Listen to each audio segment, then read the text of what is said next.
భద్రాద్రి కొత్తగూడెం జిల్లా ప్రజలు అప్రమత్తంగా ఉండాలని జిల్లా కలెక్టర్ కోరారు. ఇక వాగులు వంకలు దాటే ప్రయత్నం చేయొద్దని, ఎవరికైనా ఇంటి ముందు నీరు నిలుస్తుందని గ్రహిస్తే వెంటనే అధికారులకు సమాచారం ఇవ్వాలని కోరారు. ఇక భద్రాద్రి జిల్లాకు ఆరెంజ్ అలర్ట్ ఉండటంతో రాత్రి పగలు అనే తేడా లేకుండా ఏ సమయంలోనైనా వర్షపాతం అధికంగా నమోదు కావచ్చునని అన్నారు. ఆరెంజ్ అలర్ట్ అంటే మామూలు విషయం కాదని, ఇక రైతులు పొలాల వద్దకు కూడా వెళ్లవద్దని, దూర ప్రయాణాలు కూడా చేయవద్దని జిల్లా కలెక్టర్ ప్రజలను కోరారు. పౌరులందరికీ నా నమస్కారం. ముందుగా అందరికీ వినాయక చవితి శుభాకాంక్షలు. మన జిల్లాకి ఆరెంజ్ అలర్ట్ ఇవ్వడం జరిగింది కాబట్టి రేపు రవివారం సండే ఉంది. దేవుడు విగ్రహాలు చాలా చోట్ల పెట్టి ఉంటారు. జనాలు పండగ వాతావరణంలో బయట వస్తారు ఇంటి నుంచి.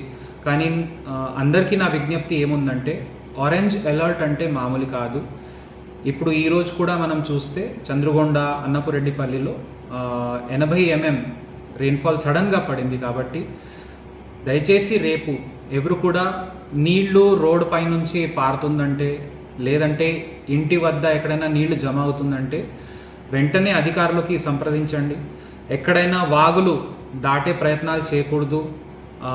లోతట్ట ప్రాంతాల్లో ఎక్కడైనా నీళ్లు జమ అయితే వెంటనే అక్కడి నుంచి మా తహసీల్దార్, గ్రామ పంచాయతీ అధికారులు వాళ్ళు సహాయం తీసుకుంటూ ఇంటి నుంచి బయట ప్రభుత్వం ఎక్కడైనా రీహాబిలిటేషన్ సెంటర్ మా అధికారులు ఏర్పాటు చేస్తారో అక్కడికి వచ్చేయండి. భోజనం ఏర్పాటు మన అధికారులు చేసుకుంటారు.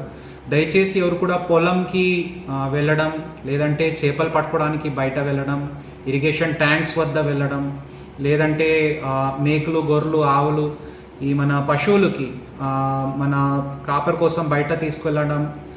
వాగులు అంటే మనకి నదులు కూడా ఉన్నాయి, తాలిపేరు, కిన్నర్సాని, అట్లాంటివి. సడన్గా ప్రాజెక్ట్ నిండితే ఇప్పుడు 2 రోజులు మేము చూసాం, అది దంతల్బోరాలో జనాలకి కాపాడుకునే రాత్రి అంతా మన అధికారులు పనిచేశారు. సో ఇట్లాంటివి సంఘటనలు రాకుండా చూడాలంటే రేపు రవివారం ఉన్న, సెలవు ఉన్న, వినాయక చవితి ఇంకా 2వ రోజు మనకి పండుగ ఉన్నా కూడా దయచేసి అందరు పౌరులు జాగ్రత్త తీసుకోవాలి. అండ్ పిల్లలకి కూడా మంచిగా ఇంట్లోనే ఉండే విధంగా అందరికీ నా విజ్ఞప్తి. భద్రాద్రి